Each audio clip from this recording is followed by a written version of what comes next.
Queridos hermanos, queridas hermanas,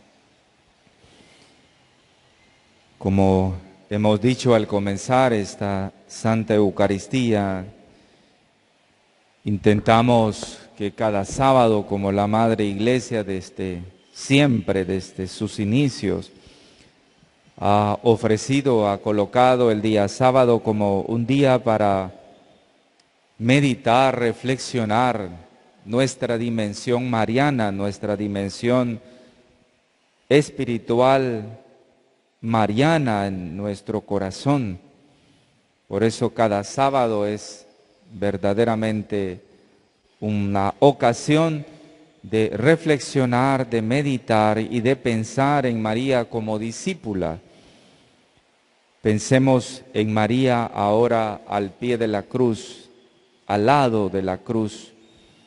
Pensemos en María que sabe entender el sufrimiento y el dolor porque lo vivió siempre. Incluso desde el primer momento de la Anunciación, María ha sabido vivir el misterio de la cruz al no entender nada de lo que se le decía. Pero el Evangelio dice, ella guardaba todas esas cosas en su corazón. Eso es el discípulo, ¿no? Que aunque no entiende absolutamente todos los designios de Dios, sabe guardar obedientemente en su corazón la voluntad de Dios. La primera lectura que hemos escuchado es del libro del Deuteronomio. El Señor Dios, dice el libro, te manda hoy que cumplas estas leyes y decretos. Y dice, guárdalas, pero a la vez dice, ponlas en práctica. La ley, los preceptos, lo que el Señor nos pide en toda su palabra, desde el Génesis hasta el Apocalipsis, atravesando los evangelios, todo lo que el Señor nos pide es hacer su voluntad, es configurar nuestro corazón con el corazón mismo de Dios. Y eso pasa por cumplir los preceptos, que no solamente son leyes, los preceptos es la voluntad de Dios en cosas concretas. Y esa voluntad de Dios pasa por un precepto que tal vez resume en definitiva todo, ¿no? Amarás al Señor tu Dios y a tu prójimo como a ti mismo. Eso es el camino. María es un ejemplo de ello, ¿no? Recuerdan a María corriendo hacia Ain Karim a encontrarse con su prima Isabel para servirle, para ayudarla. La actitud del servicio, de la entrega, es propia del amor, es propia del discípulo que ama. Hoy podemos contemplar entonces, mis hermanos y mis hermanas, también la grandeza del corazón del Padre. Si María es modelo de discípula y atenta discípula y obediente a la voluntad de Dios, porque en la Anunciación terminó diciendo, hágase en mí según lo que has dicho. Si ella es modelo de obediencia, el Padre tiene un corazón que ama irremediablemente. Es un corazón amoroso hasta el extremo. Por eso el Evangelio nos invita ahora y nos dice, vosotros pues sed perfectos, como es perfecto vuestro Padre Celestial, nos recordaba la palabra. Tenemos que entender que en el caminar se necesitan momentos de reposo que permitan retomar contemplativamente lo vivido. Este Evangelio que hemos escuchado, el capítulo 5 del Evangelio de San Mateo, de los versículos 43 hasta el 48, nos permiten hoy, nos hacen una invitación, esas palabras puestas ahí, a una experiencia de este tipo, a un reposo en el camino.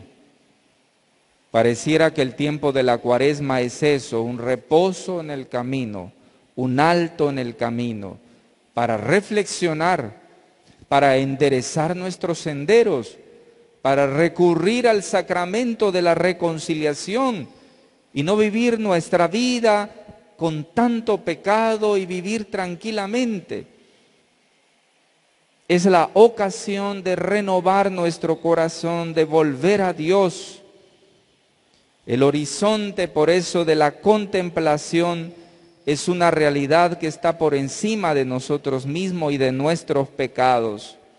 La extraordinaria grandeza del corazón de Dios Padre. Él sabe amarnos, sabe perdonarnos. Incluso cuando más oscuro es el pecado en nosotros, Dios sabe perdonarnos. ¿Hay alguna condición para que Dios nos perdone todas nuestras malas actitudes, todo nuestro pecado, toda la oscuridad que a veces lleva a nuestro corazón? Solamente Dios pide algo: arrepentirnos, como nos recuerda el Salmo 50-51. Un corazón contrito y humillado, tú no lo desprecias, Señor. Solamente basta arrepentirme, caminar por el camino del Señor con el corazón arrepentido. Por eso hoy, en el Evangelio, el versículo 48 del Evangelio que hemos leído dice, hay un imperativo a cumplir: sed perfectos, como es perfecto vuestro Padre Celestial. Sed perfectos, como es perfecto mi Padre Celestial. Ese es el imperativo que nos pide hoy el Evangelio. Es la conclusión de una serie, podríamos decir, de antítesis entre la antigua ley. Recuerdan que en la antigua ley decía: no matarás, no cometerás adulterio, no jurarás en falso. Son las antítesis venidas desde el Antiguo Testamento. Y luego la novedad de la vida según el reino de Dios. Pero yo te digo, es decir, agregar algo más aún, poner a eso la dimensión profunda del amor. Jesús, quien siempre pide ir más allá de la ley. No solamente se trata del cumplir los preceptos, la ley, las ordenanzas de la vida. Se trata de que eso lleve amor. Y es que todo en la vida es así diferente. Si a cada cosa de la vida nosotros ponemos un poco de amor, entonces lo que hacemos lo hacemos diferente. Lo que hacemos lo hacemos con alegría. Lo que hacemos lo hacemos con gozo. Pero si lo que hacemos lo hacemos a regañadiente, nunca nos salen bien las cosas. Una persona que no hace las cosas por amor, es que mejor no las debería de hacer, porque al final se condena a sí mismo. Se condena. Uno tiene que hacer las cosas por amor y hacerlas con alegría, con gozo, ¿no? Sin esperar recibir incluso nada a cambio de lo que yo hago. El servicio es gratuito porque Dios te da todo gratuitamente, hasta el perdón te lo da gratuitamente. Por eso vale la pena hoy, en esta mañana, que nosotros entendamos lo que el Señor nos quiere pedir. Hay que ir mucho más allá de la simple ley y mandato. Hay que ir a la plenitud de eso que está envuelta en el amor. Jesús nos revela el sentido más profundo de esto. Más aún nos dice su secreto. Fíjese bien, el parámetro, la manera como se compara, el comportamiento, y que lo inspira es ir más allá de las primeras normas. El parámetro es la perfección de Dios en cuanto Padre. Imagínense qué alto es lo que nos pide el Señor. Dice que seamos perfectos como el Padre Celestial es perfecto. Por eso es que en la vida cristiana no se permiten medias tintas. No se permita ser cristianos mediocres. que somos unos en la iglesia, somos otros fuera. Esa mediocridad da asco. Cuando yo en la casa soy una persona verdaderamente puerca en la vida cristiana. No soy correcto en la casa, tengo antivalores. En la calle también parece que soy cualquiera. En el trabajo me comporto como cualquiera. Eso da asco, da mucho asco. La medida de un cristiano es el Padre y la actitud de Dios. Es decir, hay que comportarnos como Dios. Hay que comportarnos como Él. La medida es tan alta que hay que ser parecidos a Dios. Eso es una cosa alta, pero es allí donde debemos de soñar. La perfección del Padre tiene que ver en primer lugar con su magnánimo amor, con el amor grande, inmensamente grande, en el que ese amor de Dios no hay estrechez. En el amor de Dios no hay mezquindad. En el amor de Dios no hay discriminación. En el amor de Dios hay espacio para todos. Fíjese bien cómo nos recuerda ya el versículo 45. Ve, hace salir su sol sobre malos y buenos y llover sobre justos e injustos. No hay estrechez en el amor de Dios. ¿Por qué nosotros tenemos estrechez? ¿Por qué nosotros somos tan mezquinos? Nos cuesta despojarnos hasta desde nuestro tiempo de lo que tenemos. A veces damos de lo que nos sobra. Cuando nosotros damos de lo que nos sobra, esa ofrenda no sirve para nada. No sirve para nada. La ofrenda verdadera es la ofrenda que te sacrifica, que te hace dar de lo que tú necesitas para vivir. Esa es la ofrenda verdadera. Recuerda que es un valor de la cuaresma, el valor, la ofrenda, el ayuno, la oración y la ofrenda, la caridad.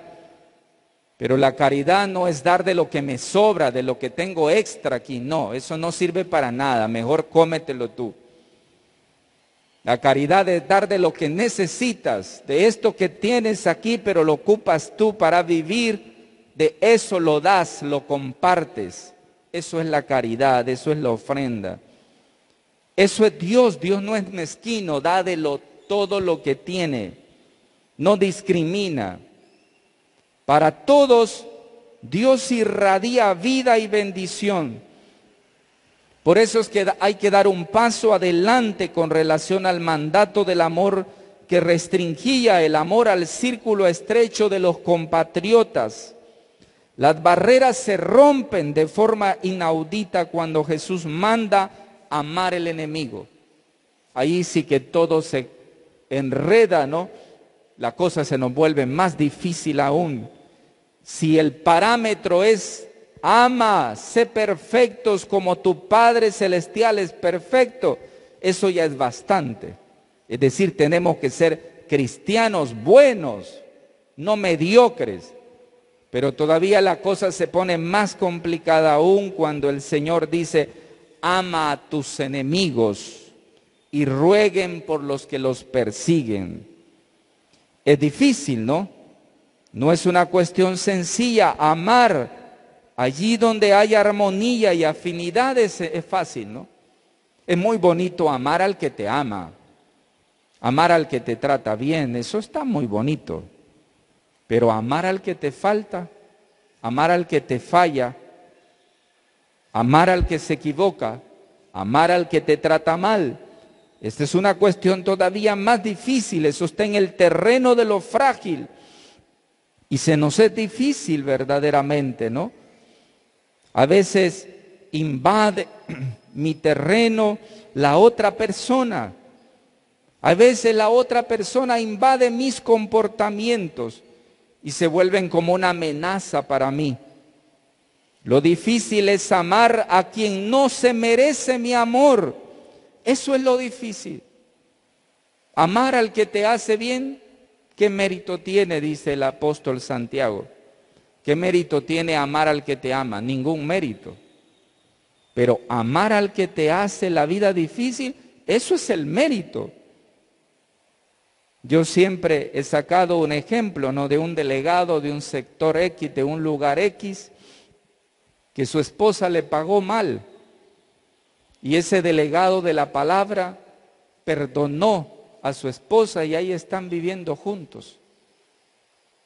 En una cultura machista como la nuestra, ¿no?, donde solamente el hombre puede ser infiel, no porque sea una gran cosa, ¿no?, ese pecado tan grave de la infidelidad para todos, pero en una cultura machista donde el hombre sí puede ser infiel, puede pecar de infiel, pero no se permite a la mujer, cosa que ni en un lado ni en el otro está bueno, pero para decirla el estilo de cultura. Pero esa persona que a menudo yo recuerdo siempre, me hace pensar entonces, allí está la ley del amor.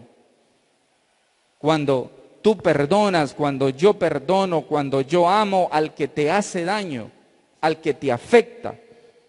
Esa es la dimensión del amor. Eso no es lo más sencillo, pero eso es lo que nos pide el Señor. Amar a aquel que no se merece mi amor, a quien me jugó una mala pasada, y yo tengo tal vez suficientes motivos para no volver a confiar en él o en ella. Eso es amar, y ese es el parámetro del amor de hoy. Sed perfectos como vuestro Padre es perfecto, que manda salir el sol sobre malos y buenos y llover sobre justos e injustos. Cuando amamos al que nos hace el bien, eso no tiene ningún mérito, ningún mérito. La cosa se pone difícil cuando debemos amar al que nos hace daño, al que nos afecta. Y para allá es donde el Señor nos pide hacerlo. Él mismo lo experimentó en la cruz. Padre, perdónalos porque no saben lo que hacen. Él es la medida de ese amor perfecto. El amor que nos pide Jesús se edifica sobre el terreno frágil de las ambigüedades, donde en principio no se dan las condiciones para entablar una relación y sobre todo donde se pierden todas las seguridades personales, quedando permanentemente expuesto a cualquier agresión sorpresiva. Cuando se ama de verdad, nuestras seguridades se pierden. Porque el que ama de verdad se da de manera libre. Cuando tú amas con mezquindad, entonces escondes todo para ti, ¿no? Es decir, a lo demás le damos la miseria de nosotros y escondemos lo mejor para mí mismo, ¿no? Ese es el cristiano mezquino. El cristiano mezquino y puerco, que vive la vida cristiana de cualquier manera. Por eso entonces, yo sé que no es fácil, que es duro, como el Evangelio hoy nos pide amar.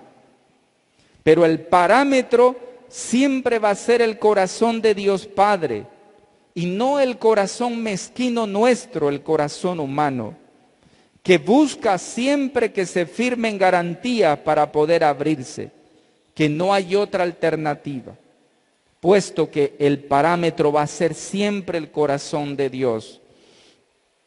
Puesto que un hijo no se parece a su papá, no solamente físicamente, sino en sus actitudes. Pues a veces sí, a veces no. Pero hoy el Señor nos pide que los hijos se parezcan a su papá. Y en Jesús estamos llamados a transparentar en todos sus comportamientos el amor perfecto de Dios Padre. En esto se diferencia un discípulo de Jesús de uno que es un simple convertido apenas. En esto se diferencia un discípulo de un publicano o de un gentil. El publicano y gentil es mezquino. El discípulo se da sin medida. Por eso, mis hermanos, para dilatar el corazón hoy, es decir, para abrirlo, para ensancharlo, así como decía el lema episcopal del primer obispo de esta diócesis, que se ensanchen los corazones, algo parecido a eso. Pues para ensanchar el corazón, para dilatar el corazón, que se abra, necesitamos no tener el mal de Chagas, ¿no?, que inflama el corazón. No, necesitamos tener el amor de Dios que me inflama, que aumenta mi corazón, que me hace poner la mirada en la perfección del Padre, que es ese, el adorable corazón que se dilata por nosotros, que es el corazón del Hijo crucificado, para invadirnos gratuitamente de su incomparable amor y para constituirnos en sus hijos. Él es para nosotros la medida del amor. Este lugar que el Señor nos pide llegar es ser Él y como Él, tener un corazón que palpita de amor y que palpita de amor al unísono por todos los que Él ama, por los buenos, por los malos, los justos, los injustos, los amigos, los enemigos. En esta plenitud de la alianza que sellamos con Él un día quizá en el sacramento del bautismo. Por eso, mis hermanos, gocémonos de ese amor que nos abrazó primero en el madero de la cruz. No precisamente por el hecho de que fuéramos buenos o malos. Dios te amó a ti en el madero de la cruz y no te preguntó si eres bueno o malo, sencillamente a ti y a mí nos amó en el madero de la cruz, sin condición. La vida nueva hace brotar en nosotros, por la nutrición de su sol, de la luz, de su lluvia, el agua, esa pura gratuidad de Dios. La luz y el agua que es gratuita en el Señor, como se refleja en el Evangelio, es el signo de la gratuidad infinita de Dios por nosotros. Mis hermanos, mis hermanas, una pregunta para finalizar nuestra reflexión. ¿Tu corazón, mi corazón, tiene restricciones? ¿Tú restringes en tu amor a alguien? Hay personas a las cuales no están dentro de tu círculo de relaciones. Es decir, hay personas que has rechazado de tu círculo de relaciones. Nos preguntamos, hay que dar unas respuestas a estas preguntas. ¿Hay alguien, aún todavía en el final de la primera semana de Cuaresma, hay alguien que no cabe en tu corazón? Si la respuesta es sí, estás aún por el camino equivocado. Aún estás perdido en el camino. Esta es la ocasión de que enderecemos el sendero para ser mejores. La gracia de la palabra renueve hoy nuestro caminar, ensanche nuestro corazón y nos ayude a amar y a ser perfectos como el Padre Celestial es perfecto. Así sea. Amén.